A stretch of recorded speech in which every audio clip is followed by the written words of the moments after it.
नमस्कार, आप सभी का बहुत बहुत स्वागत है।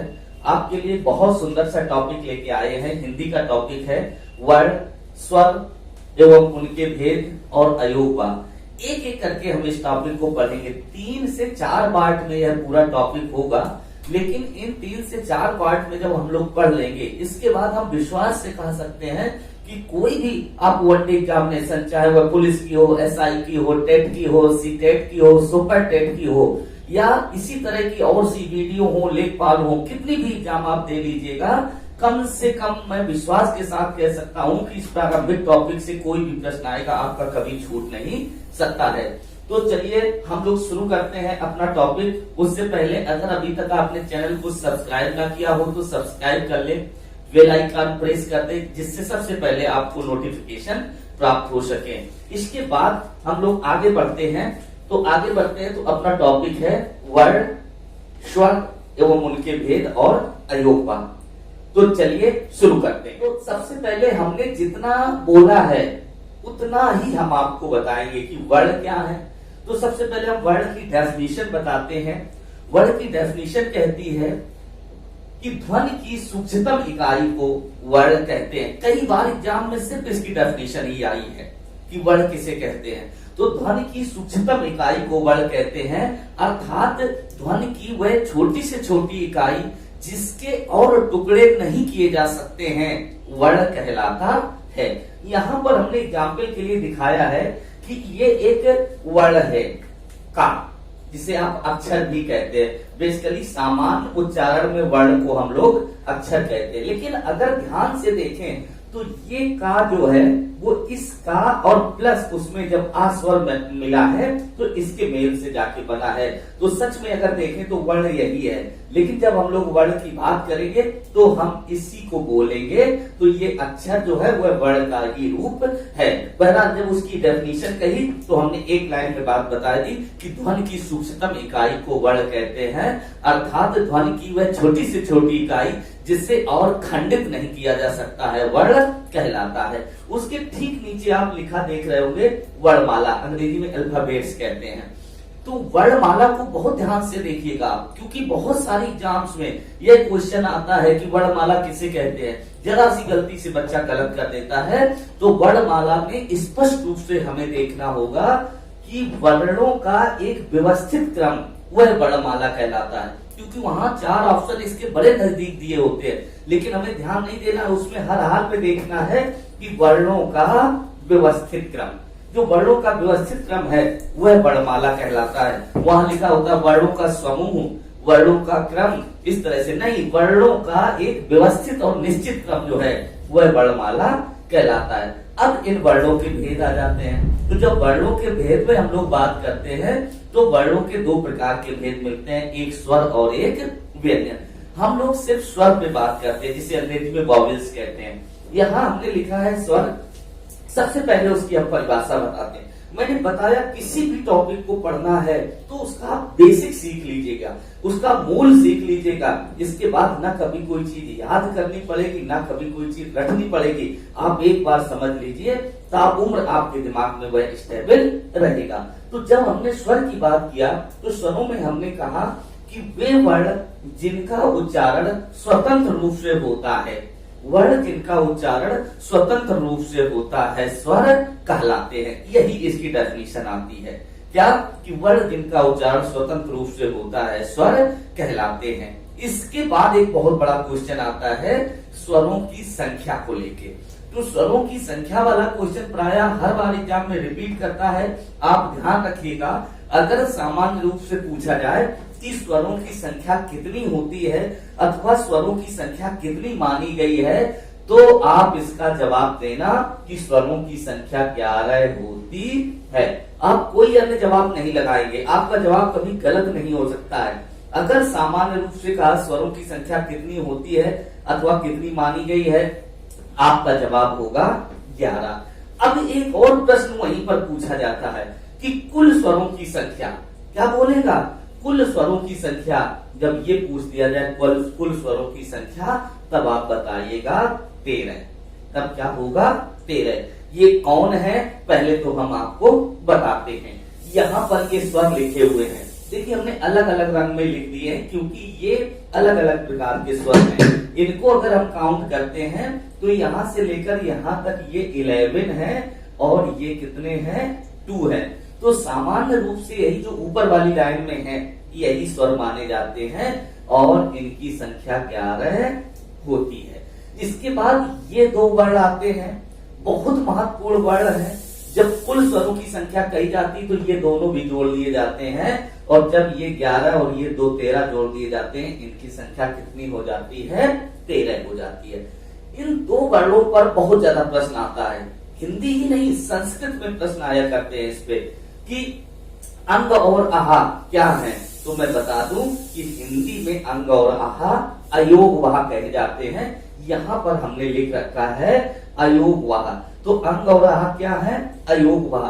अलग अलग तरह से प्रश्न आया करता है। इसमें जितने भी तरह के प्रश्न आएंगे वो हम लोग जब अपनी ऑप्शनल सीट को हल करेंगे तो आपको उसमें सब मिलेंगे।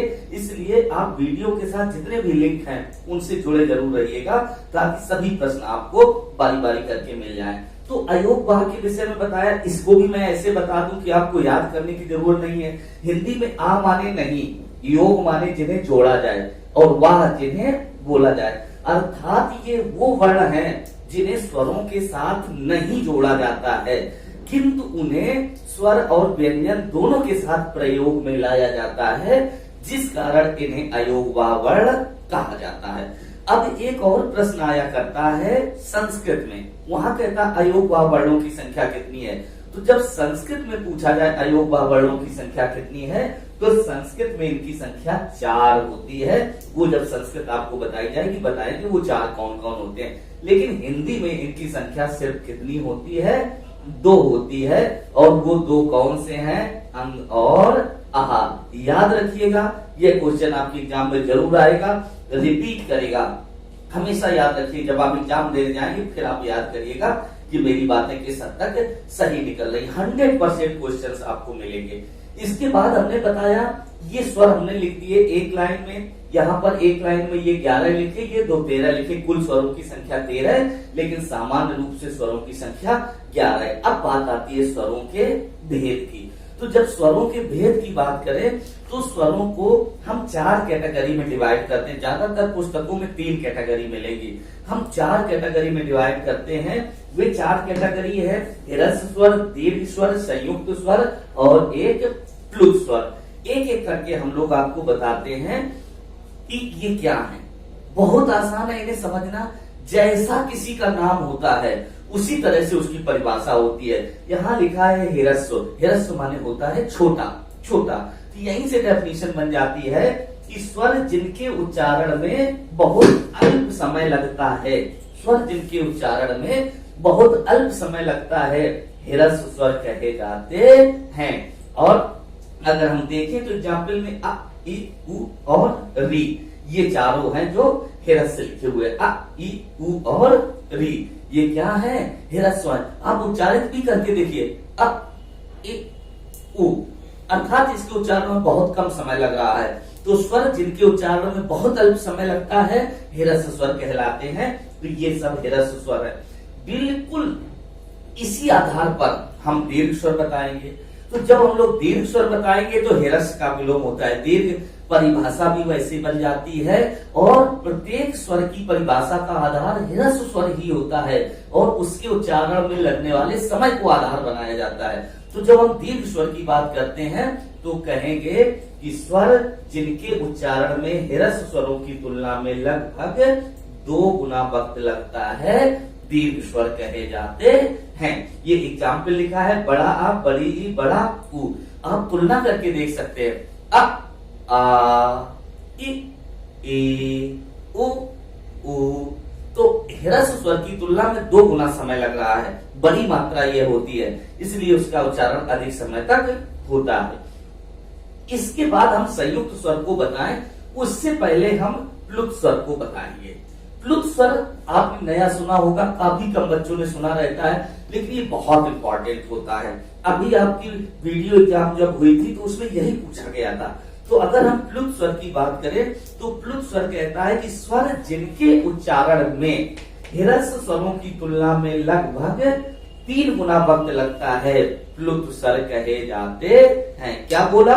लगभग 3 गुना, यानी इनके उच्चारण में ह्रस्व स्वरों से भी अधिक समय लगता है। अब ये आप कहेंगे कि ये कौन से स्वर हैं? अगर हम इनको देखें, ये स्वर सामान्य रूप से आप कहीं लिखे हुए दिखाई नहीं देंगे। ये क्या होते हैं? एग्जाम्पल हमने आपको बताया है कैसे। ओ, क्या बताया है? ओ। तो जब ओम को आप उच्चारित करेंगे तो इसके बीच में जो ये साउंड आ रही है, ये प्लुत स्वर की है।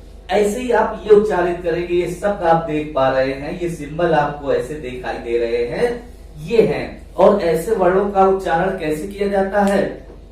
राम, राम। तो एक लंबी आवाज के साथ काफी अधिक समय लगता है इनमें।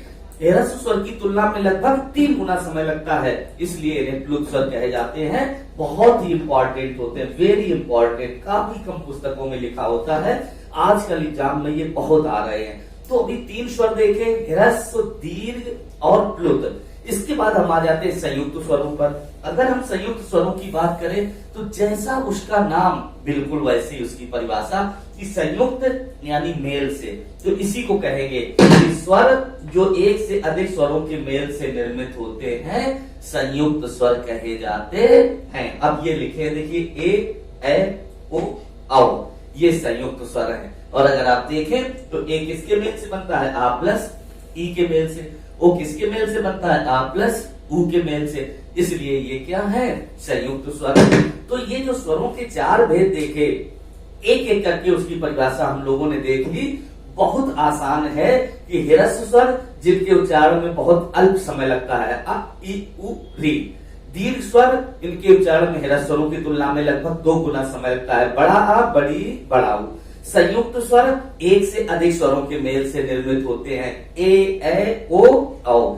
प्लुत स्वर वे स्वर जिनके उच्चारण में ह्रस्व स्वरों की तुलना में लगभग 3 गुना समय लगता है, प्लुत स्वर कहलाते हैं। जैसे ओ और रा, ये। और एक जो बहुत इंपॉर्टेंट आए थे, वो आए थे अयोग भाग। अयोग भाग कौन है? अंग और आहा। क्यों अयोग भाग है? क्योंकि इन्हें न स्वरों में जोड़ा जाता है न व्यंजनों में जोड़ा जाता है, परंतु स्वर और व्यंजन दोनों के साथ सामान्य रूप से इन्हें बोला जाता है, इसलिए ये प्लुत स्वर कहलाते हैं। इसके बाद स्वरों के अन्य भेद भी हैं। 2 अन्य आधार पर भी हम स्वरों का उच्चारण आपको बताते हैं। एक होता है जीभ की हलचल के आधार पर, तो दूसरा होता है मुख द्वार के खुलने के आधार पर। सबसे पहले हम जीभ के हलचल के आधार पर बताएंगे। जीभ के हलचल के आधार पर इनके 3 भेद हैं, अग्र स्वर, मध्य स्वर और पश्च स्वर। जैसा नाम बिल्कुल वैसी परिभाषा। अग्र स्वर का मतलब है कि जीभ का आगे वाला हिस्सा हिलता है, तो वो अग्र स्वर कहलाते हैं। कौन से हैं? ई ए, ये अग्र स्वर हो गए।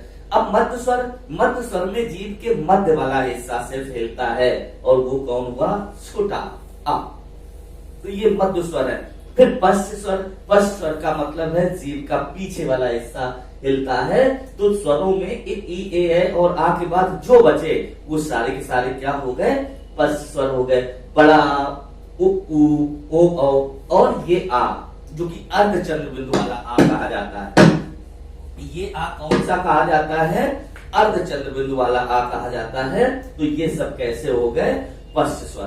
तो ये अग्र स्वर, ये मध्य स्वर और ये पश्च स्वर। एक बार आप कंसंट्रेट करके इसको पढ़ लेंगे, फिर आपसे भूलेगा नहीं। जब भी पढ़ेंगे एक बार आंख बंद करके उसको रिवाइज कर लेंगे, इसके बाद आप भूलने वाले नहीं है। एक अन्य प्रकार कौन सा होता है? मुख के खुलने के आधार पर। मुख के खुलने के आधार पर ये 4 प्रकार के होते हैं। वो चारों प्रकार कौन कौन से हैं हम आपको बताते हैं। विव्रत स्वर, विव्रत माने होता है ओपन, अर्थात जिनके बोलने पर मुख द्वार पूरा खुलता है उन्हें विव्रत स्वर कहा जाता है। जैसे बड़ा, आप उच्चारित करके देख लीजिए, आ, तो पूरा मुंह खुल रहा है, इसलिए ये क्या? विव्रत यानी ओपन, मुख पूरा खुलता है। फिर आए अर्ध विव्रत। अर्ध विव्रत माने मुंह आधा खुलता है। ये वे स्वर है जिनके उच्चारण में मुख आधा खुलता है। इसमें कौन आए? आ, ए, ओ और ये अर्धचंद्र बिंदु वाला आ। ये कैसे हो गए हमारे? अर्ध विव्रत, यानी इनके बोलने में मुख आधा खुलता है। थोड़ी सी प्रैक्टिस करेंगे आपको आसानी से आ जाएगा। इसके बाद संवृत, संवृत माने होता है क्लोज, यानी बंद रहता है, यानी जिनके उच्चारण में मुख बंद रहता है। तो पहले संवृत आए, इनके उच्चारण में मुख लगभग बंद रहता है, जैसे ए ओ उ। ज्यादा काम आपको नहीं करना पड़ेगा, मुंह हिलता ही है, सिर्फ खुलता नहीं है। ए ओ उ, तो ये हमारे क्या हो गए, संवृत, यानी मुख क्लोज रहता है। और इसी प्रकार अर्ध संवृत, यानी मुख लगभग आधा बंद रहता है, वो क्या कहलाते हैं, अर्ध संवृत कहलाते हैं। ये थोड़े से डीप और टिपिकल क्वेश्चन माने जाते हैं, इसलिए बहुत गौर से आप इनको पढ़िएगा। अर्ध संवृत में क्या आया, मुख द्वार लगभग आधा खुलता है, यानी आधा बंद रहता है। क्या हुआ, ए ओ उ, ए ओ उ, ये क्या हुए, अर्ध संवृत हुए। तो ये स्वरों के अलग अलग तरह से प्रकार थे। हम इसे समराइज कर देते हैं कि प्रारंभ में स्वर क्या है। स्वर आपने बताया, वर्ण जिनका उच्चारण स्वतंत्र रूप से होता है स्वर कहलाते हैं। सामान्य रूप से इनकी संख्या 11 होती है, लेकिन कुल स्वर पूछे जाए तो इनकी संख्या 13 होती है। इसी में अंग और आहा ये अयोगवाह वर्ण कहे जाते हैं, जो कि बार बार आया करते हैं। इसके बाद हमने आपको हिरस्व स्वर, दीर्घ स्वर, संयुक्त स्वर और प्लुत स्वर बताए, जो कि इनके उच्चारण में लगने वाले समय के आधार पर कैटेगराइज किए जाते हैं। सर्वाधिक एग्जाम में प्लुत स्वर पूछे जाते हैं, क्योंकि सबसे कठिन होते हैं। हमने बताया हिरस्व स्वरों की तुलना में लगभग 3 गुना वक्त लगता है, जैसे ओ और राम। इसके बाद हम लोगों ने बताया था कि जीभ के हिलने के आधार पर अग्र स्वर, मध्य स्वर और स्पर्श स्वर, और मुख द्वार के खुलने के आधार पर विप्रत, संवृत, अर्ध संवृत और अर्ध विप्रत, ये बताए थे। मुझे उम्मीद है आपने ध्यान से सुना होगा। मैं फिर कहता हूं कि बहुत इंपॉर्टेंट टॉपिक है। अगर आप इसको ध्यान से पढ़ लेंगे, इससे 5 से 6 क्वेश्चन तक आपको एक ही एग्जाम में मिल सकते हैं। तो ये बहुत अच्छा है, और कहीं भी आपको इतने अच्छे ढंग से बताया नहीं गया होगा। इसलिए हम आप लोगों से बार बार कहते हैं, आप चीजों को बहुत ध्यान से देखिए। मुझे पूरी उम्मीद है कि यह चीज आपको बहुत अच्छे से समझ में आई होगी। अगर वीडियो आपको पसंद आया है तो उसे लाइक करना ना भूलिए, साथ ही साथ अपने मित्रों को शेयर भी करिए। आप सभी का बहुत बहुत धन्यवाद।